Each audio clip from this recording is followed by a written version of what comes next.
In my formative video game playing years, there was a remarkable shift in the availability of video games in my life.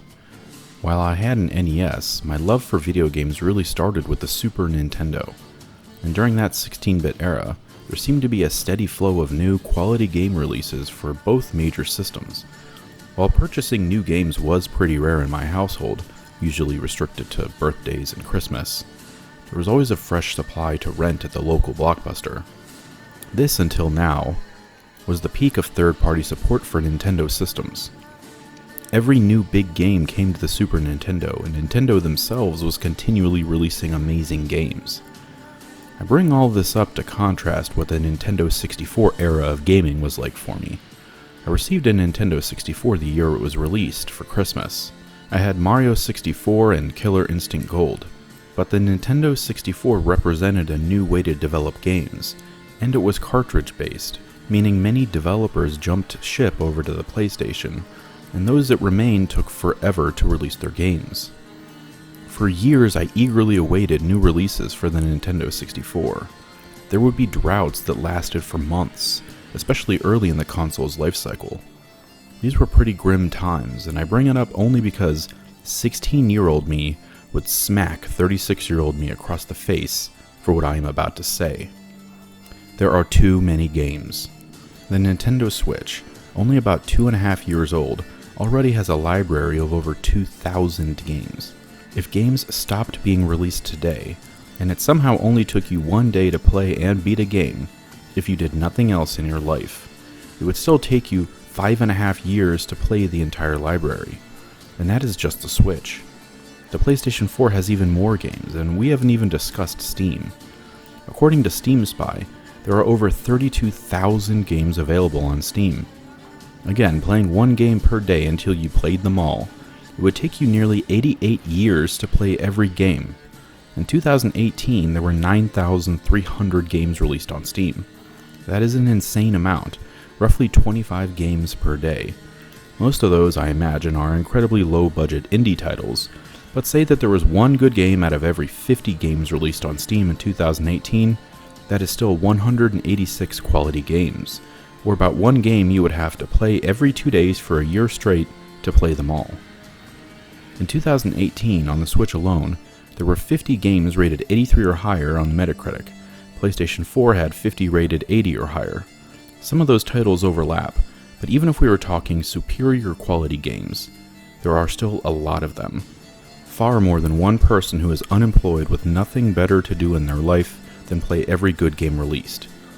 Now, what about someone like myself, or many of you out there? You have jobs, kids, lives outside of work, and video games. Or sometimes you don't want to play games. Maybe you just want to watch YouTube videos or movies, right? That takes away from available video game time. Maybe you like to watch sports or go hiking. Either way, there is no conceivable way that even the most ardent video game fan can play all of the quality games they are interested in. Even if you have nearly unlimited funds and can purchase every game you're interested in, time is the great equalizer. I happen to be lucky enough to have the means to buy whatever games I want, but the reason I have the means is because I spent a lot of time at work or traveling for work. The Switch is great in this regard, but I still spend the vast majority of my day working, with only a few precious hours that can be devoted to anything else. I feel like that there is a bubble that is going to burst soon. There are so many games being released, and many of them are good. For every breakout indie hit, there are hundreds that are likely equally good, but go unnoticed with maybe only a few dozen or hundreds of sales. And then, they end up on some bundle, essentially selling the souls of the people who poured hundreds of hours of their lives working on the game for pennies on the dollar. Even if I could retire now and dedicate the rest of my life to simply gaming, I'd still never get to play all the games I want to. And so far, I've only talked about new games. What about the older titles that you want to revisit, or that you never got around to playing? Surely there are dozens or hundreds of games that released in previous generations that you meant to play, but something was going on in your life, or you were busy playing something else.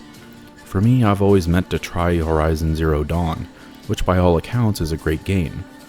It, however, had the unfortunate distinction of releasing at the same time as Zelda Breath of the Wild, and I was playing that for months instead. Surely there are many of those types of situations for every gamer out there. Even years ago, there were too many games. Now it is almost a meme that so many get released. I honestly think that some gamers get choice paralysis these days. That is, there are so many good games being released in rapid succession that you have a hard time deciding which one to get. You can't buy them all, but you know if you pass on one you're interested in now, in lieu of another, that you may come to regret that decision, or alternatively, you know that you'll never make it back to what may have been a superior game for you. And while trying to make that decision, you instead to not buy any new games at all. Because you knew you already have a backlog of dozens or hundreds of good games that you did already buy, and you know, you probably should just play those instead, right? On the other hand, you could be like me, where you go ahead and buy almost every game that interests you, knowing that someday you just know that you're going to get around to playing them. I suffer from worrying that I'll forget I was interested in a particular game, and if I don't buy it, and have it sitting on my Switch or in my Steam library, I'll never have the opportunity to play it because I would forget it exists. So what is the solution then?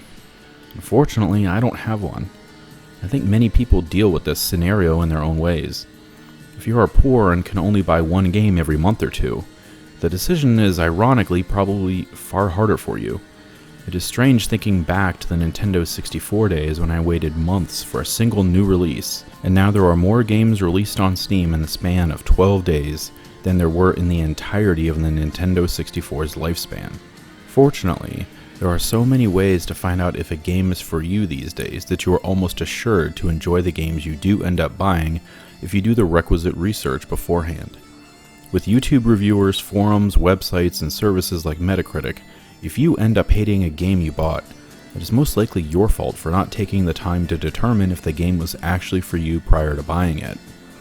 Ultimately, this is the path that I recommend. If a game catches your interest, do the legwork to make sure that it is something that you'll enjoy. Sometimes games are so cheap that this isn't really worth the time investment to do so, but if it is a new release, there will generally be reviews worth checking out. Still, this doesn't solve the problem of too many games. That problem may only get worse, but at some point the saturation on Steam and even the eShop becomes such a problem that many smaller independent studios will cease to exist simply because it is too crowded out there. We simply can't play all of these games, even though we want to. It makes me upset in a way to know that there are dozens or hundreds of amazing games out there that I know that I would love, but that I will never play. It is downright depressing to think about, and yet you can't dwell on it. There's simply no way to play all of these games, and once you make peace with that, gaming in general should hopefully get better. For me, however, I still haven't made peace with that. Maybe one day. So how do you decide what to play? How do you decide what games to buy? How big is your backlog? Let's discuss in the comments. If you enjoyed this video, please be sure to like and subscribe. And as always, thank you so much for watching.